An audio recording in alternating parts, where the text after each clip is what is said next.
It is 8 p.m. on July 8, 2016.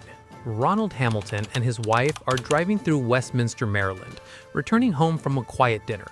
Suddenly, unmarked vehicles swarm their car, cutting off their path. Men in tactical vests and plainclothes jump out, weapons drawn. They do not look like local police. They are an elite squad from the Baltimore Police Department, operating miles outside their city jurisdiction. Hamilton is handcuffed on the side of the road. The officers demand the keys to his house. Inside his home, they tear the place apart, ripping open closets and overturning furniture. Hidden inside, they find a heat-sealed bag containing $70,000 in cash. Hamilton knows the money is from his business, but he also knows arguing with an armed tactical unit is useless. But what happens next violates every protocol in law enforcement. The lead officer, Sergeant Wayne Jenkins, does not call for an evidence transport. He does not fill out a property seizure receipt. Instead, he and his men quietly slip $20,000 of the cash into their own tactical vests. They log only $50,000 into the official department record. Hamilton has just been robbed, not by a street gang and not by a cartel. He has been robbed by the Gun Trace Task Force, the most decorated and elite plainclothes unit in the Baltimore Police Department. This is Sergeant Wayne Jenkins. To the public, the mayor, and the police brass, he is a golden boy, a veteran officer with a reputation for getting the worst repeat offenders off the streets. He leads the Gun Trace Task Force, a specialized unit designed to operate aggressively to seize illegal firearms and dismantle drug networks. Jenkins is a man who understands how the system works. He knows that in a city battling historic levels of violent crime, the police department measures success entirely by statistics. As long as Jenkins brings in guns and arrests, his superiors do not ask how he gets them. His unit operates with virtually zero oversight. They do not wear body cameras, they drive unmarked cars, they choose their own hours and their own targets. But Jenkins has realized a fundamental flaw in the criminal justice system. When a police officer robs a drug dealer, the victim has no one to call.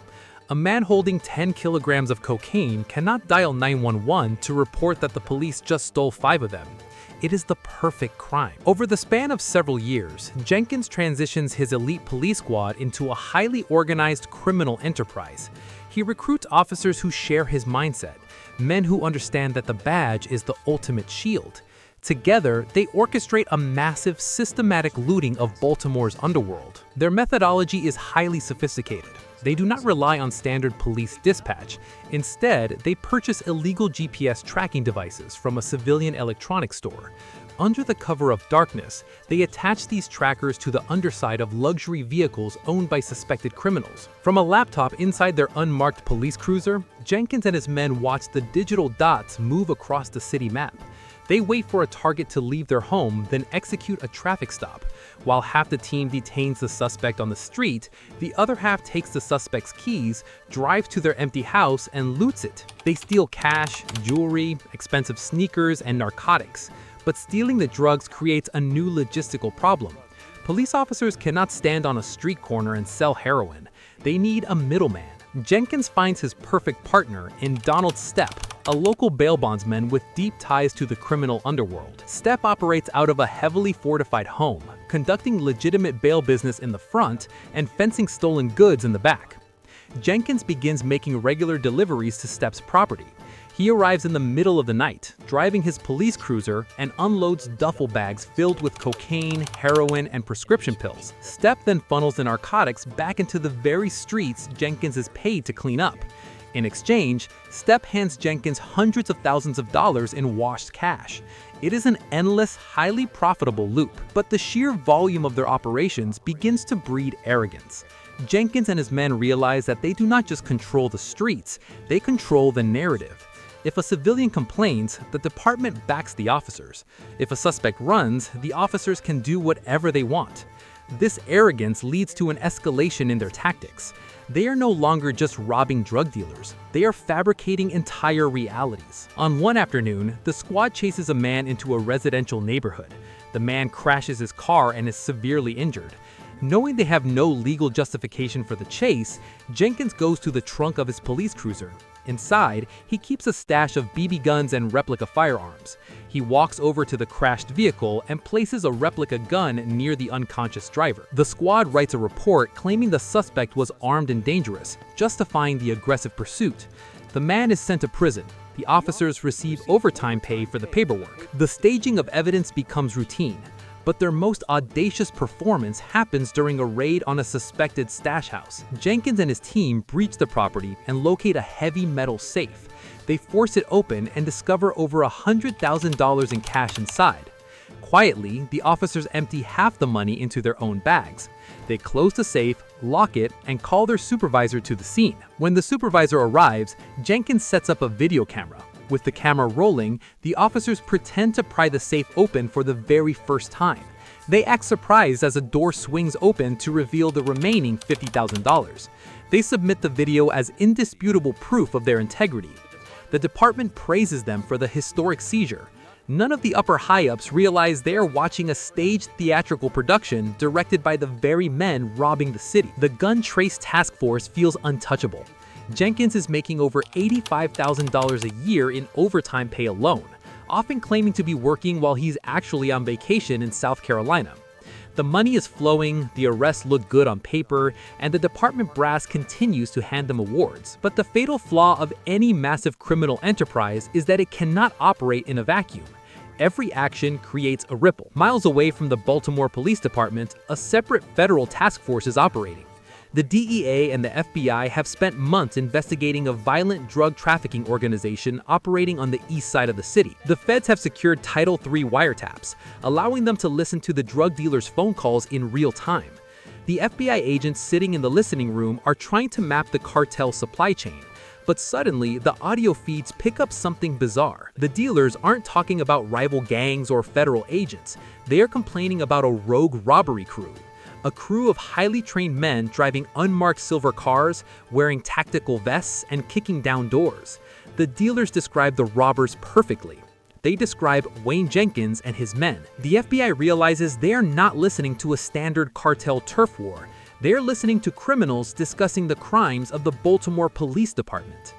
A quiet, highly classified internal investigation is launched. The FBI does not alert the local police brass. They know that a leak would cause Jenkins to destroy evidence. Instead, they begin to track the trackers. The FBI secures a covert federal warrant. In the dead of night, federal agents infiltrate the police department's secure parking lot. They slide under the unmarked police cruisers assigned to the gun trace task force. The feds install their own highly advanced microscopic GPS trackers and hidden microphones inside the police vehicles. The hunters are now the hunted. For the next several months, the FBI simply listens. They sit in a secure facility, hearing high-definition audio of police officers explicitly planning robberies, discussing how much cash to steal, and laughing about the civilians they are framing. The feds cross-reference the audio recordings with the police department's official overtime logs. They watch Jenkins claim to be conducting high-risk surveillance while the cruiser's GPS proves he is at a casino. They record officers complaining about the weight of the stolen cash in their vests. The digital footprint is overwhelming, precise, and entirely damning. The FBI knows they have enough to take down the entire unit, but arresting an elite, heavily armed tactical squad on the street is extremely dangerous. They need to neutralize the threat in a controlled environment. March 1st, 2017. Sergeant Wayne Jenkins and 6 members of his task force are ordered to report to the Baltimore Police Internal Affairs Building. They are told it's a routine administrative meeting regarding a minor civilian complaint. This is a common occurrence for aggressive units, so the men think nothing of it. They leave their weapons in their vehicles and walk into the briefing room. As the doors close behind them, the atmosphere shifts. There are no internal affairs officers waiting for them. Instead, the room is filled with FBI special agents. The agents step forward and strip the officers of their badges. The federal indictments are unsealed. The charges include racketeering, armed robbery, extortion, and massive overtime fraud. The gun trace task force is dissolved instantly. The arrests send shockwaves throughout the entire state of Maryland. The public realizes that the elite squad praised for stopping crime was actually the most prolific organized crime ring in the city.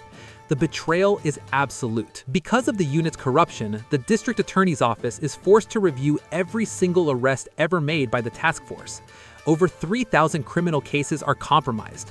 Hundreds of convicted individuals have their sentences overturned because the arresting officers are liars. The city is forced to pay out millions of dollars in civil settlements to the civilians who were framed, robbed, and imprisoned by Jenkins and his men. The digital trail gathered by the FBI leaves no room for defense.